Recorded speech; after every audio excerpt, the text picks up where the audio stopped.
2차 북미 정상회담과 관련해 긍정적인 조짐들이 나오고 있습니다. 트럼프 대통령은 김정은 위원장과의 만남을 고대하고 있다면서 2차 북미 정상회담 의지를 밝힌 김 위원장 신년사 다음 날 트위터로 호응을 했었죠. 그리고 이번에는 장소를 현재 논의 중이라고 밝혔습니다. We're negotiating a location. It will be announced probably not in the not too distant future. 얼마 전 CNN은 트럼프 행정부 관계자가 2차 북미 정상회담의 아시아적 후보지들을 사전 답사 중이다 이렇게 밝혔습니다. 앞서 전망됐던 베트남, 인도네시아, 몽골 외에도 미국의 하와이, 또 남북한 사이의 그 비무장지대까지 전문가들은 거론하고 있습니다. 구체적인 진행 사항도 전해지면서 2차 북미 회담 성사는 거의 확실해 보이는데요. 변수가 있습니다. 조성길 이탈리아 주재 북한 대사대리가 현재 잠적 상태고요. 미국 망명을 원하고 있다는 이탈리아 현지의 언론 보도가 나왔습니다. 북한의 입장에서는 매우 곤혹스러울 수밖에 없는 상황으로 분석되고 있습니다. 아주 정상적이고 선진 서방 국가의 지도자 모습을 연출했거든요. 그런데 그 체제가 싫다고 북한에서 아주 잘 사는 상류층 엘리트가 이거 체제를 이탈해서 망명을 선택하니 이거 그냥 따귀를 맞은 셈이죠. 모욕을 당한 그런 거고, 자기가 아무리 정상적인 지도자 생세를 할래도 이 상층부터 무너질 수 있다고 하는 그런 위기의식도 가질 수밖에 없고, 그러니까 김정은으로서는 굉장히 모욕감에 이러고 있는데 또 더군다나 지금 미국으로 가려고 한다는 얘기가 이제 나오고 있어요.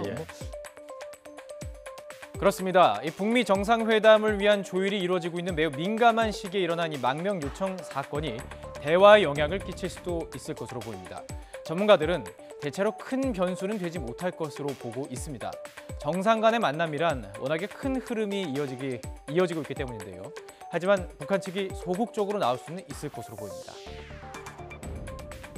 예, 사실은 북미 간의 핵 협상은 양측의 전략적 이익을 놓고 서로 경쟁하는 거기 때문에 거기에 영향을 미치기에는 사실은 급이 좀 낮아요.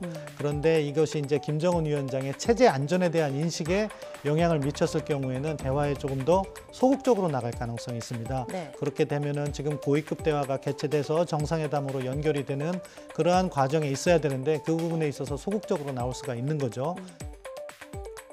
자, 그러니까 정상회담이 잘 이루어져서 북한이 정상국가로 미국과 교역 및 협력이 이루어져도 북한의 체제 안정에 위협이 되지 않을지 우려를 할 수도 있다는 것입니다. 이 때문에 소극적으로 나올 수도 있다 이런 분석인데요.